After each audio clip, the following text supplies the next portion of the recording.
Once مسلم کے زیر اہتمام سیرت النبی سیمینار، جس میں گیٹ وے سوسائٹی کے صدر ڈاکٹر بشیر احمد نے مکتبہ شاملہ کی ٹریننگ کروائی، جو کہ مہران یونیورسٹی سے تشریف لائے تھے۔ صدر ونس مسلمز عازب شوکت، ونس مسلمز کے چیئرمین میاں علی اویس نے تمام مہمانوں کا شکریہ ادا کرتے ہوئے کہا کہ اس ورکشاپ کی افادیت کا اندازہ اس بات سے کیا جا سکتا ہے کہ فیصل آباد کی تمام یونیورسٹیز کے اساتذہ اور M Phil P H D طلبہ طالبات پروگرام میں تشریف لائے۔ Doctor Hamid Raza, doctor Ijaz Farooq, Usman Siddiqui, doctor Sher Ali, doctor Ghulam Ahmad, doctor Jawad Majeed, Ali Raza Tabassum, Qasim سلیم،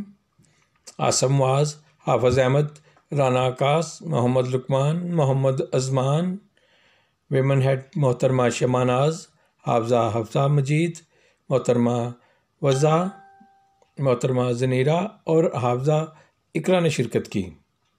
آخر میں ون ایس کے ممبرز میں شیلڈ اور تمام شرکا میں سرٹیفکیٹ بھی تقسیم کیے گئے۔ فیصل آباد سے رپورٹ کر رہے ہیں سی ٹی این نیوز کے نمائندہ خصوصی ڈاکٹر محمد اعظم نیازی۔